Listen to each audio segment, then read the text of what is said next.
अस्सलाम वालेकुम दोस्तों, मैं हूं सईद उमर फ़ारूक अपने चैनल उमर स्पीक्स की एक और एपिसोड के साथ आपकी खिदमत में हाजिर हूं। दोस्तों, आज की एपिसोड में मैंने 3-4 क्विकली आपके साथ अपडेट्स शेयर करनी हैं, जिनमें ऑब्वियसली पहली अपडेट जो है वो वीज़ा रेट से मुतालिक होती है, क्योंकि उसकी रोज़ाना अपडेट आती है और आप क्वेश्चन में बार बार ये पूछते भी हैं। दैन उसके बाद सऊदी गवर्नमेंट ने एक वार्निंग दी है तमाम उम्रा ज़ायरीन को, तो उस पर डिटेल में बात करेंगे कि वो क्या वार्निंग है और हमने उसका किस तरह से ख्याल रखना है। तीसरी बात ये कि इंडिया से कुछ खबरें आ रही हैं और वो कॉन्टीन्यूसली हज से मुतालिक अपडेट्स देते चले जा रहे हैं, और ये बड़ी अच्छी बात है कि काफ़ी प्रोएक्टिव नज़र आ रही है इंडियन गवर्नमेंट। तो उस पर ज़रा बात करेंगे। और लास्ट में एक पाकिस्तानी गवर्नमेंट ने जो हज से मुतालिक बहुत ही शानदार इकदाम लिया है, उसको जितना भी सराहा जाए उतना ही काम है, उस पर ज़रा डिटेल में बात करेंगे। मैं वीडियो स्टार्ट करने से पहले आपसे सिर्फ इतनी सी रिक्वेस्ट है कि अगर आप हज और उम्रा से रिलेटेड लेटेस्ट इन्फॉर्मेशन से वाकिफ़ रहना चाहते हैं तो नीचे दिए गए सब्सक्राइब के बटन पे अभी क्लिक करें, क्योंकि आई एम श्योर कि मेरा ये चैनल आप लोगों की लाइफ में ज़रूर वैल्यू ऐड करेगा और आप हज और उम्रा से रिलेटेड लेटेस्ट न्यूज़ से बिल्कुल वाकिफ़ रहेंगे। जी तो दोस्तों, बात कर लेते हैं सबसे पहले आज के वीज़ा रेट से मुतालिक, जिसमें ट्रैवल भी शामिल होगा। और ट्रैवल मींस कि उसमें एयरलाइन टिकट शामिल नहीं होगा और ना ही होटल की स्टे होगा। उसमें से सिर्फ जो सऊदी अरब में जो ट्रैवल होता है, जो बाय रोड ट्रैवल होता है, वो उसमें शामिल होगा। तो आज का जो रेट है वो माशाल्लाह काफ़ी बेहतर आया काफ़ी दिनों के बाद, और ये रेट आ गया है जनाब 800 रियाल से। यानी कि पहले कल तक और परसों तक 820 रियाल था, और आज का जो रेट है वो 800 रियाल का है। तो जो लोग वीज़ा बुक करवाना चाहें, वीज़ा लगवाना चाहें, वो जल्दी जल्दी अप्लाई करें।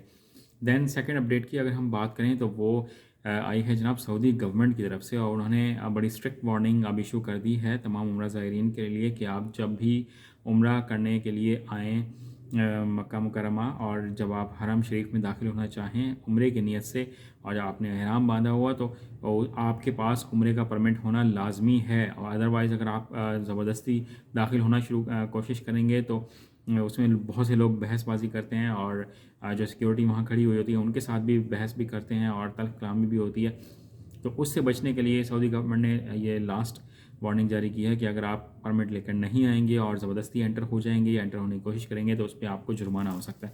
तो कोशिश ये करें कि जिस भी ट्रैवल एजेंट से आप ये पैकेज लेते हैं तो वो आपका ये उम्रा परमिट भी साथ ही लेकर दें। और अगर आपने खुद से भी मज़ीद उम्रे करने हैं तो जो ऐप है बनाई हुई है सऊदी गवर्नमेंट ने, एतमरना ऐप की जगह नुसुक ऐप अब इशू कर दी है, आप उस पर से जाकर परमिट लें। दैन जो नेक्स्ट इंडियन गवर्नमेंट की हमने बात करनी है कि उन्होंने हज से मुतालिक बड़ी ज़बरदस्त वो अपडेट्स दे रहे हैं। पहले सऊदी अरब के लिए जो एयरलाइंस यानी कि जाती थी, जो जहाज़ जाते थे इंडिया से, वो बहुत लिमिटेड शहरों में से थे, जिसकी वजह से लोगों को बहुत दूर दूर तक ट्रैवल करके जाना पड़ता था। बट इस साल यानी कि 2023 में जो लोग हज करेंगे उनके लिए उनके लोकल जो एयरपोर्ट होगा वहाँ से वो लोग ट्रैवल करेंगे, जिसकी वजह से उनका बहुत ज़्यादा खर्चा भी बचेगा और टाइम भी बचेगा।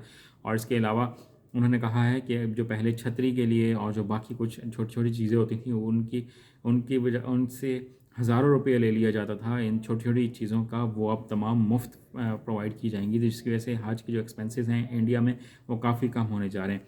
लास्ट जो मैं बात कर लूँ पाकिस्तान से, जो गवर्नमेंट ने बड़ा ज़बरदस्त कल एक स्टेप लिया है। कल था जनाब पब्लिक फाइनेंस कमेटी का जो एक इजलास था, मीटिंग थी, और उसके जो चेयरमैन हैं वो हैं जनाब नूर आलम खान साहब। उन्होंने कल बड़ी डिटेल में प्रेस कॉन्फ्रेंस किया और उन्होंने कहा है कि ये जो लोग हज पर मुफ्त में चले जाते हैं, ठीक है, वो अब नहीं जा सकेंगे। अब आप में से कुछ लोग शायद हैरान भी हों कि कौन से ऐसे लोग हैं जो मुफ्त में हज कराते हैं।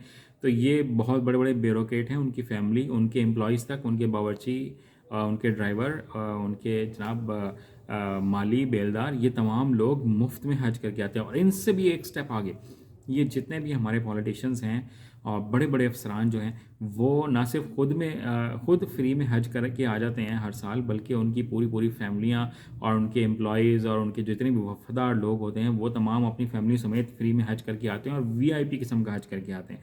तो ये अब तो उन्होंने ऐलान किया है, अल्लाह करे वो इस बात पे कायम रहें कि हम लोग अब किसी को भी फ्री में हज अदा नहीं करने देंगे। और ये कोई ये नहीं है कि 100 या 200 बंदे हों, ये क्वांटिटी जो है यानी कि जो नंबर ऑफ़ पीपल हैं वो तकरीबन हज़ारों की तादाद में चले जाते हैं फ्री में। और उनका जो खर्चा होता है वो कोई सऊदी गवर्नमेंट के मेहमान तो नहीं होते, उनका जो खर्चा होता है वो लोग अदा करते हैं जो बाकी लोग हज कर रहे हैं, और या जो हम लोग टैक्स अदा कर रहे हैं उन पैसों से ये लोग हज अदा करके जाते हैं, करने चले जाते हैं। मुझे हैरत इस बात पे होती है कि इन सब लोगों को पता है कि ये इस तरह की पैसों से हज अदा नहीं होता, और हज अदा इस तरह के पैसों से नहीं भी करना चाहिए, क्योंकि आप इतने बड़े बड़े लोग हैं, आप फ्री में क्यों हज अदा करना चाहते हैं। तो ये उन्होंने अनाउंस तो किया कि अब इस तरह का कोई स्टेप नहीं लिया जाएगा। अगर ये काम हो गया तो मुझे पूरी उम्मीद है कि जो हज के एक्सपेंसेस हैं 2023 में वो ज़रूर कम होंगे, और शायद सब्सिडी भी थोड़ी सी बेहतर मिल जाए। आज की वीडियो में नहीं कहना था। चैनल पर अगर नहीं तो चैनल को सब्सक्राइब कर लीजिएगा। अपने घर वालों का बहुत ज़्यादा ख्याल रखिएगा। अल्लाह हाफिज़।